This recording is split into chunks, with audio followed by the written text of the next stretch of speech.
Welcome friends. स्वागत है आप सभी का हमारे यूट्यूब चैनल पर।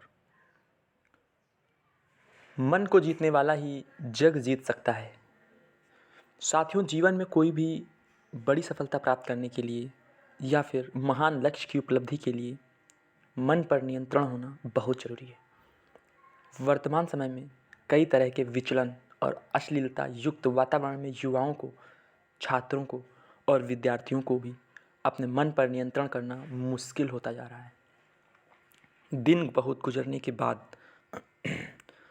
आँखों से मेरी अश्रु बह गए। क्षणिक सुखों की चाह में मासूम जवानों के यौवन बह गए। वर्तमान सच्चाई है मित्रों, मन को नियंत्रित करने की विधि या कुछ महत्वपूर्ण उपाय न जानने के कारण युवाओं का मन आसानी से विचलित हो जाता है और वे अपने लक्ष्य से भटक जाते हैं।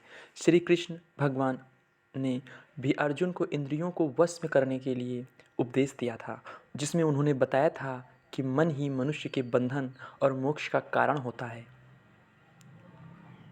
जिस व्यक्ति का मन उसके नियंत्रण में है वह उसका परम मित्र है, लेकिन जो व्यक्ति अपने मन के नियंत्रण में है तब वह मन शत्रु के समान है, क्योंकि ऐसा मन व्यक्ति को इंद्रियों के क्षणिक भौतिक स्थायी सुखों में ही फंसाए रखता है और उसकी शक्ति का, उसके समय का और उसकी ऊर्जा का नाश हो जाता है और इस तरह उसका जीवन भी नष्ट हो जाता है। ऐसे में श्री कृष्ण यह ज्ञान देते हैं कि मन को नियंत्रित करने के लिए व्यक्ति में दृढ़ निश्चय का होना बहुत ज़रूरी है, साथ ही उसे धैर्यवान भी होना होगा। साथ ही साथ उसे निरंतर अभ्यास और वैराग्य के पथ पर चलना बहुत ज़रूरी है। सारथी है मन इस देह का, कहीं भी इसे ले जाएगा, अंकुश नहीं जो आत्मा का, तो गहरे गर्त में ले जाएगा।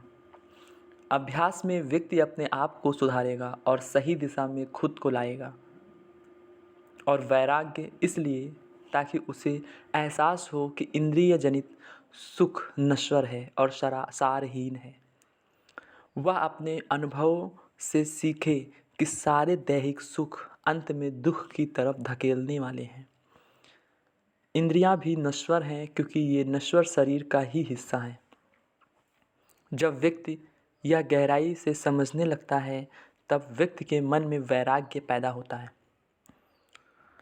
फिर उसे सांसारिक सुख नश्वर लगते हैं और इस प्रकार व्यक्ति अपने अभ्यास में सुदृढ़ हो जाता है।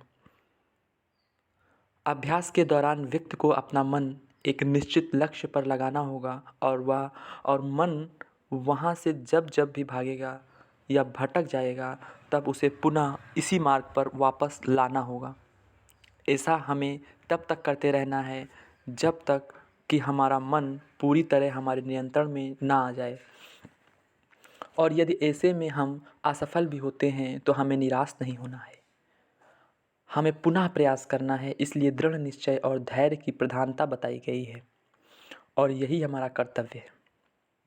अंत में एक समय ऐसा ज़रूर आएगा जब मन पूरी तरह हमारे नियंत्रण में होगा और वह हमारे अनुसार ही आचरण करेगा। अभ्यास करें जो निरंतर मन विजय हेतु, एक दिन प्रयास उनका सफल हो जाता है। जिस मन में हो जाए वैराग्य स्थिर, दल दल में रहकर भी वो उत्पल हो जाता है और उसके बाद वह मन वांछित सफलता, मोक्ष और महान उपलब्धियों को प्राप्त कर सकता है।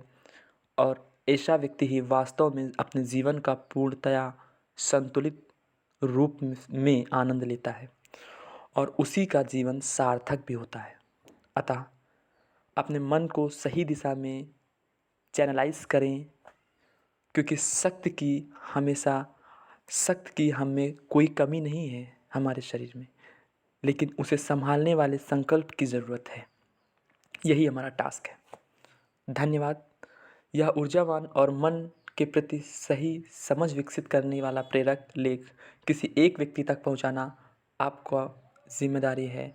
इससे किसी नाउम्मीद, आशाहीन, हतोत्साहित, विचलित, भटके, व्याकुल, निराश, हताश, मायूस, लाचार किंतर्त विमुड़ बेचैन, बेबस, क्लांत और अशांत मन को सही दिशा ज़रूर मिलेगी। वीडियो को लाइक, शेयर और कमेंट करके बताएं कैसा लगा और अपने दोस्तों के साथ साझा ज़रूर करें। धन्यवाद।